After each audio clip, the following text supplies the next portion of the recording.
Next topic है आपका unit of charge. The SI unit of charge is coulomb and the CGS unit of charge is ESU, stand for electrostatic unit और state coulomb. ठीक है, ESU भी कह सकते हैं हम और स्टेट कूलम भी कह सकते हैं। ये सीजीएस यूनिट ऑफ चार्ज है। 1 statcoulomb equals to 3.3 into 10⁻⁻10 coulomb. इसको 3.33 अगर 2 डिजिट्स तक हम लेंगे तो 3.33 भी लिख सकते हैं। 3.33 इंटू 10⁻⁻10 कूलम्स। ये सारी चीज़ें याद करने वाली हैं। नेक्स्ट इम्पॉर्टेंट टॉपिक प्रॉपर्टी, इस पर इम्पॉर्टेंट लिख लीजिए, टॉपिक इम्पॉर्टेंट है। ठीक है, इम्पॉर्टेंट टॉपिक है ये। Properties of charge. The first properties is quantization of charge. Quantization of charge क्या होता है? The charge is always represent in the form of Q equal to N e, where n equals to, ये integers होते हैं, integer positive और negative दोनों होते हैं, where n is the integer and e जो है वो स्मॉलेस्ट फॉर्म ऑफ चार्ज है।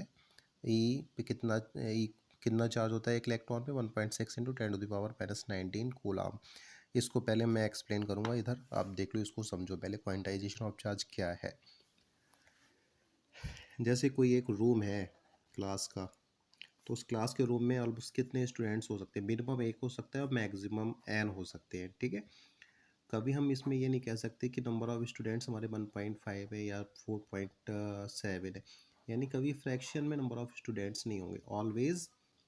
ऑलवेज किस फॉर्म में होंगे?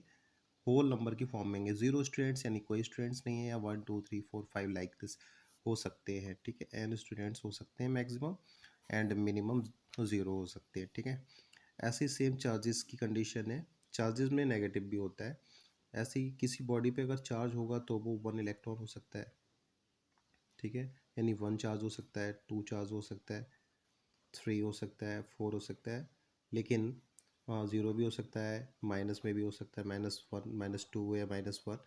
लेकिन कभी चार्ज पॉइंट्स में नहीं होगा, यानी 1.2 नहीं हो सकता कभी, यानी क्वांटा की फॉर्म में होगा। क्वांटा का मीन्स होता है द स्मॉलेस्ट अमाउंट, किसी भी चीज़ का स्मॉलेस्ट अमाउंट, एंड चार्ज का स्मॉलेस्ट अमाउंट होता है 1.6 इंटू 10⁻⁻19 कूलम। अगर किसी बॉडी पर एक चार्ज है, यानी टोटल चार्ज है Q इक्वल्स टू एन, अगर हम 1 पुट कर दें, 1 E चार्ज है, तो उस पर नेट चार्ज होगा 1.6 इंटू 10⁻⁻19 कूलम। अगर किसी बॉडीज़ पे चार्ज 2E है, तो 2 मल्टीप्लाई बाई 1.6 इंटू 10⁻⁻19 कूलम।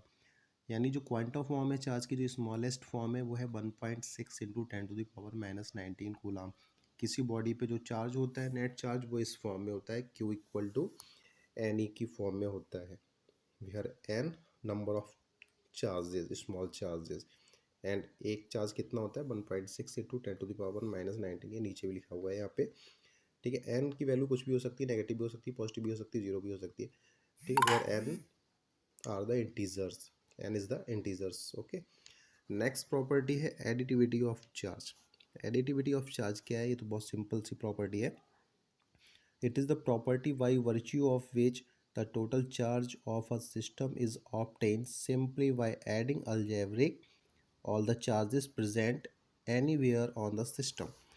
इसको समझ लीजिए, जैसे एक सिस्टम है, ठीक है, इसके नीचे इस चीज़ को नोट कर लेना, ये फिगर बना के इसको नोट कर लेना है इसके नीचे। ठीक है, जैसे एक सिस्टम है और यहाँ पे हमारा चार्ज है +1 कूलम, +2 कूलम, अलग अलग जगह पे चार्ज डिस्ट्रीब्यूट है, +3 coulomb, -4 coulomb, -6 coulomb.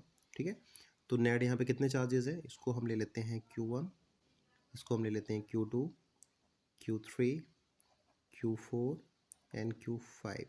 Total 5 charges हैं। Then additivity of charges property के अकॉर्डिंग जो नेट चार्ज होगा इस पे, इन सारे चार्जेस के सम के, इंडिविजुअल चार्जेस के सम के इक्वल होगा। सबकी वैल्यूज हम पुट करेंगे, ऐड कर लेंगे। Q1 कितना है हमारा? 1, Q2 2, Q3 3, Q4 -4, ये नेगेटिव चार्ज है, Q5 -6। इसका जो सिंपली अलजेब्रिक सम होगा वो नेट चार्ज होगा इस बॉडी पे, 3 2 5 1 6 6 -4 -6, -6 + 6 कैंसिल, इक्वल टू -4 कूलम। यानी इस बॉडी पे जो नेट चार्ज है आपका वो कितना आया? -4 कूलम चार्ज आया, by the property additivity of charge, ठीक है। एडिटिविटी ऑफ चार्ज प्रॉपर्टी के अकॉर्डिंगली किसी सिस्टम पे जो नेट चार्ज होता है, जो नेट चार्ज होता है किसी सिस्टम पे, उसको हम ऑब्टेन करते हैं simply by adding algebraic all the charges present everywhere on the system. Clear? इसको कॉपी में नोट करिएगा। अब मैं जो भी नोट्स बना रहा हूँ इनको आप कॉपी में नोट करते चलिए।